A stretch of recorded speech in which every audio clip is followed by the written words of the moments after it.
Pernah merasakan ini? Kamu sedang berdebat, kamu bersenjatakan fakta, logika, dan akal sehat. Lawan bicaramu bersenjatakan, ya katakanlah, semangat yang membara dan keyakinan teguh. Kamu menyajikan data, dia menyajikan anekdot. Kamu mengutip studi ilmiah, dia mengutip postingan Facebook. Setiap argumen logismu seolah menabrak tembok tebal yang terbuat dari pokoknya begitu, dan kata orang juga begitu. Rasanya seperti bermain catur dengan merpati. Tak peduli seberapa bagus strategimu, merpati itu akan menjatuhkan semua bidak, buang air di papan catur, dan tetap terbang dengan angkuh seolah dia pemenangnya. Kamu lelah, frustrasi, kamu merasa membuang-buang napas. Kenapa begitu sulit membuat orang lain melihat dari sudut pandang yang logis? Masalahnya bukan pada argumenmu, masalahnya ada pada pendekatanmu. Kamu mencoba melawan api dengan api. Kamu mencoba melawan kekuatan dengan kekuatan yang lebih besar. Tapi bagaimana jika ada cara lain? Sebuah teknik di mana kamu tidak perlu melawan. Sebaliknya, kamu menggunakan kekuatan argumen lawanmu untuk melawan diri mereka sendiri. Selamat datang di dunia judo verbal. Untuk memahami cara kerjanya, kita harus paham dulu kenapa perdebatan seringkali gagal. Ini bukan karena lawan bicaramu bodoh. Ini karena otak manusia punya mekanisme pertahanan yang aneh. Mekanisme pertama disebut the backfire effect atau efek senjata makan tuan. Ketika seseorang dihadapkan pada fakta yang bertentangan dengan keyakinan kuat mereka, alih-alih mengubah pikiran, mereka justru semakin yakin pada keyakinan awalnya. Otak mereka menganggap fakta barumu sebagai ancaman. Argumenmu yang logis tidak diproses sebagai informasi, tapi sebagai serangan personal. Kedua, disonansi kognitif. Ini adalah perasaan tidak nyaman saat kita memegang dua ide yang bertentangan. Misalnya, saya orang yang cerdas dan saya mungkin salah tentang hal ini. Untuk menghilangkan rasa tidak nyaman ini, cara termudah adalah dengan menolak ide yang baru. Jauh lebih mudah untuk menolak faktamu daripada merombak seluruh pandangan dunia mereka. Dan yang terpenting, ego dan identitas. Bagi banyak orang, keyakinan mereka adalah bagian dari diri mereka. Menyerang keyakinan mereka sama dengan menyerang identitas mereka. Perdebatan bukan lagi tentang benar atau salah, tapi tentang mempertahankan siapa aku.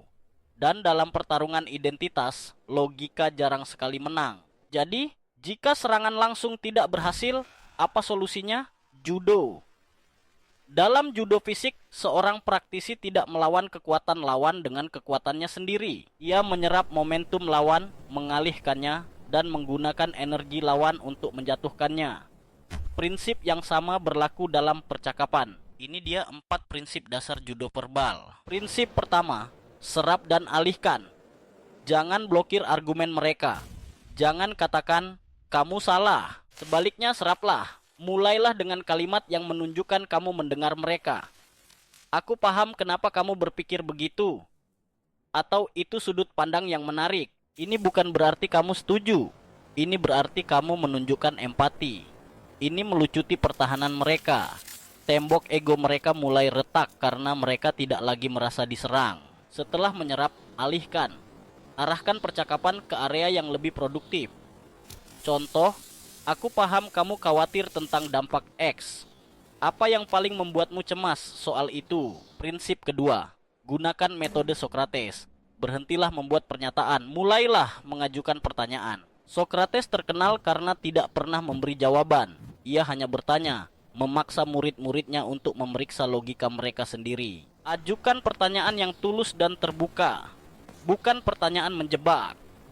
Bisa bantu aku paham bagaimana kamu sampai pada kesimpulan itu?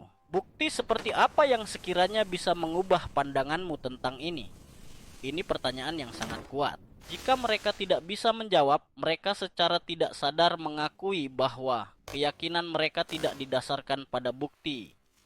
Jika mereka bisa menjawab, kamu jadi tahu apa standar bukti mereka. Pertanyaan-pertanyaan ini memindahkan beban pembuktian dari kamu ke mereka. Biarkan mereka yang bekerja.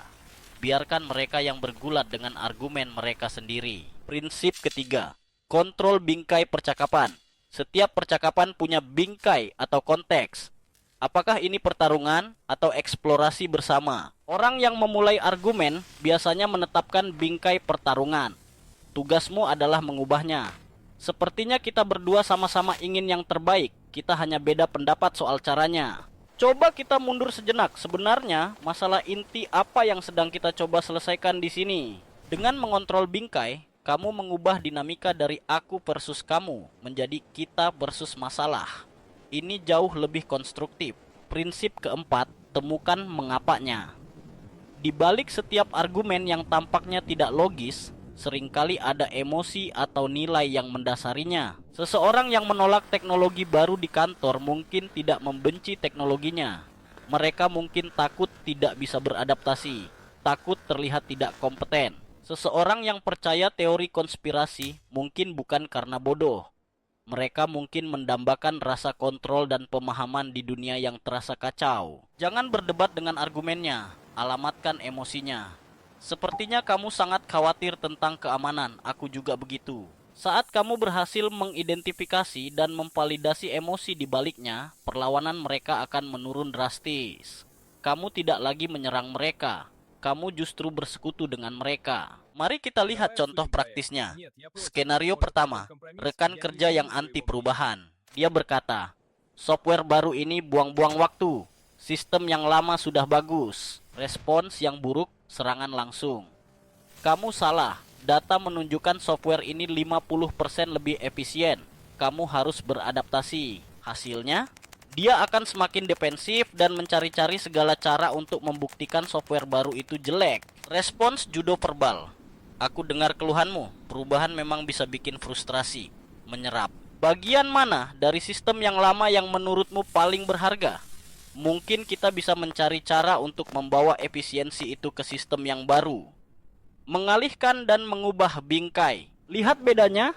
Kamu tidak melawan, kamu mengajaknya berkolaborasi.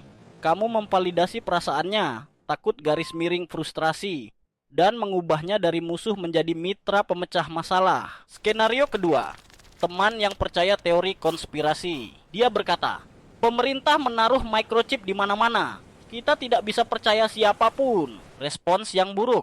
Itu konyol. Ini ada 10 artikel fact check yang membuktikan kamu salah. Hasilnya, kamu baru saja menyebut identitasnya. Orang yang tahu kebenaran. Konyol. Dia akan menganggapmu bagian dari konspirasi itu. Respons judo verbal. Wah, kedengarannya mengkhawatirkan sekali.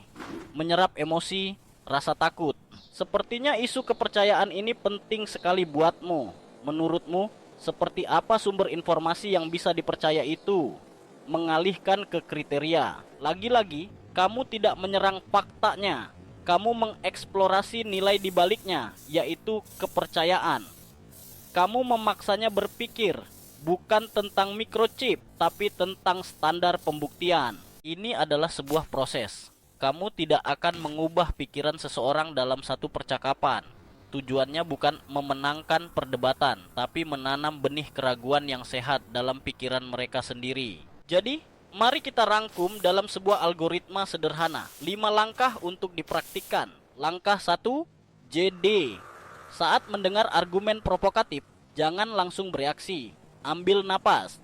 Reaksi emosional adalah musuhmu. Langkah 2, AKUI. Temukan sesuatu untuk diakui. Bukan faktanya, tapi emosi atau niat baiknya. Aku lihat ini penting sekali bagimu, atau aku hargai semangatmu. Langkah 3, pivot. Beralih dari pernyataan ke pertanyaan. Gunakan apa dan bagaimana untuk mengalihkan fokus. Apa yang membuatmu paling yakin soal itu? Langkah 4, ungkap. Biarkan mereka bicara. Dengarkan baik-baik. Seringkali saat mereka mencoba menjelaskan pemikiran mereka, mereka akan mengungkap sendiri kelemahan logikanya. Langkah 5, bingkai ulang. Arahkan kembali percakapan ke tujuan bersama atau masalah yang lebih besar. Pada akhirnya, kita berdua ingin solusi terbaik, kan? Teknik ini butuh latihan. Awalnya mungkin terasa canggung.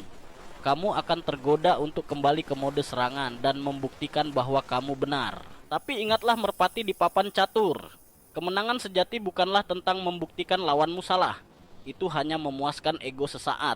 Kemenangan sejati adalah tentang menjaga kewarasanmu, menghemat energimu, mempertahankan hubungan, dan mungkin hanya mungkin membuka celah kecil bagi pemahaman sejati untuk masuk. Judo verbal bukanlah tentang manipulasi, ini adalah tentang empati strategis. Ini adalah seni mengubah konflik menjadi koneksi dan perdebatan menjadi dialog.